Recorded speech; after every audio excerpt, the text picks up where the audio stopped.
Hi, I'm Brian Benham and welcome to Not My Shop. Now, normally if you've been following me for a while, you come here to watch me build something. But I thought I'd mix it up a little bit as my channel has been growing. People have been asking me more and more questions about how I run my business, how to get started in woodworking. So as I read through a lot of these questions, I realized a lot of them are the same type of questions. So I thought I'd start throwing out occasional videos answering some of these questions. And today's question is how I got started or how to get started in a woodworking business. So these are my top 6 things to do before you start a woodworking business. So I'm going to go in the order of importance, and number 6 would be the least important, but still important enough to make the list. So it's still important. Number 6 is to stop thinking like a hobbyist. So what I mean by that is that there needs to be a little bit of a mind shift between, oh, I have all weekend to try to fit this drawer, to I have to deliver this on Monday, so I need to fit the drawer, get it all assembled, and get a finish on. So there's quite a bit of a mindset between being a professional woodworker, making a living, having people depend on you to feed them and clothe them and keep a roof over their head, versus having all the time in the world to make a project. So an example of this would be the vast amount of woodworking tips and tricks that you see out there. So for an example of this would be your dado stack. If you lose the little shims for your dado stack or they get damaged, what do? So one of the tips and tricks that I see all over the place all the time, and has even been told to me when I did an Instagram story showing how one of my shims got ripped, was to use playing cards to shim my dado stack.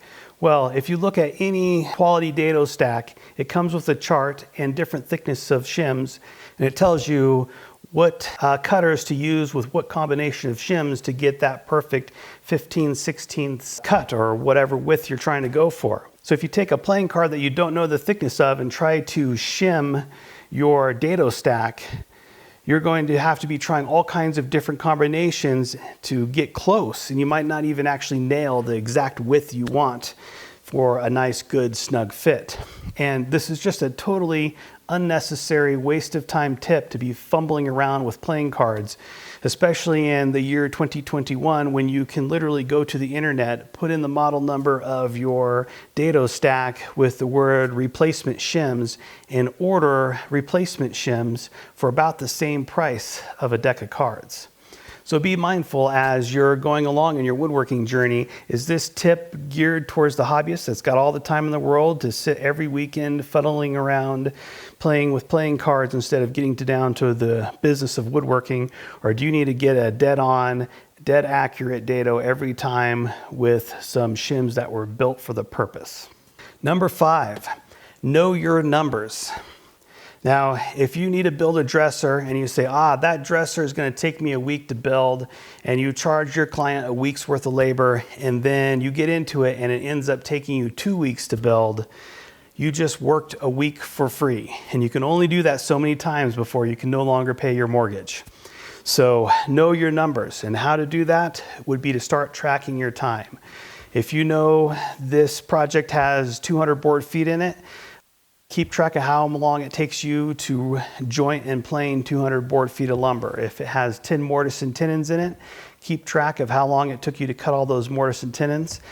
So on the next project, when you go to bid it out, maybe it's a dresser that's twice the size as the one you did before, and it has 400 board feet. Well, you know you need figure in twice as many hours to mill all that lumber as the last one. And if it has 20 mortise and tenons versus 10 mortise and tenons, you know that, hey, I need to double that number. So start keeping track, put it in a spreadsheet, and find out what your average is. On average, how long does it take you to cut a mortise and tenon? On average, how long does it take you to joint and mill lumber?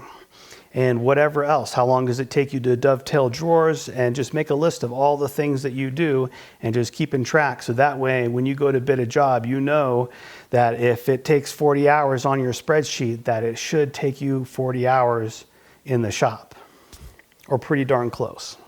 All right, number 4, before you start your woodworking business, you should get out of debt and create a savings account of at least 6 months, if not a year, of living expenses.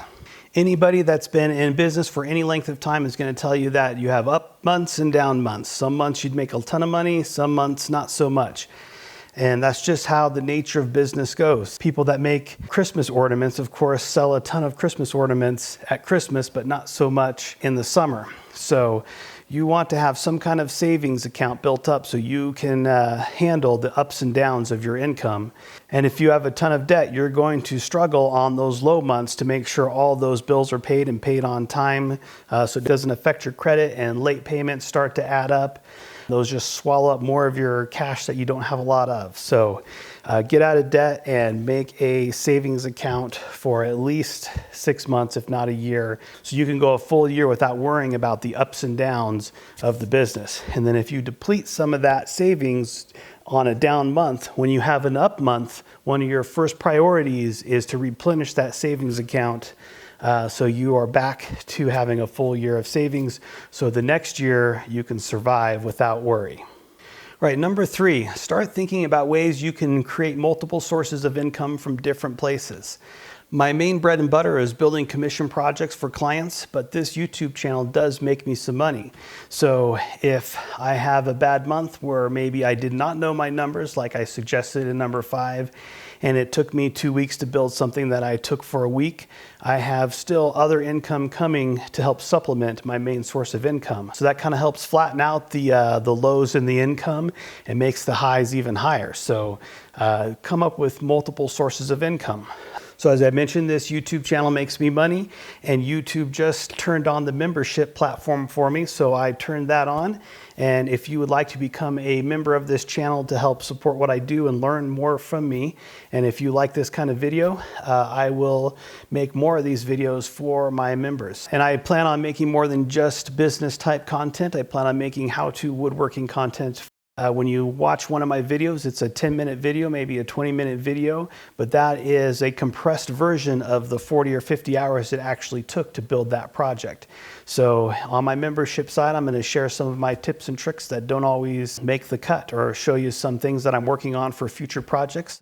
So I hope you'll get some value from me from being a member of my channel. So if that's something that you're interested in, go ahead and hit that join button, and we'll get started on that other content. All right, so we are to number 2.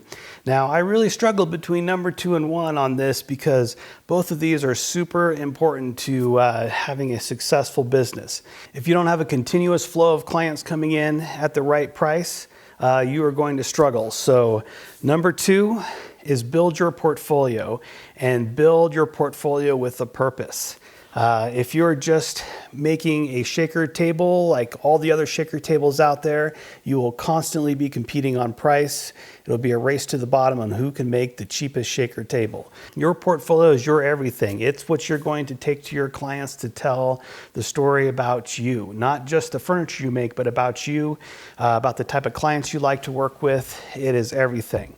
So one example of how important this story is a few years ago, I had a client that had a toy train set from his childhood, and it was this really beautiful train, and he wanted to display it in his home office. So we came up with the idea to have a shelf on the wall where the train passed through the vertical support of the shelf.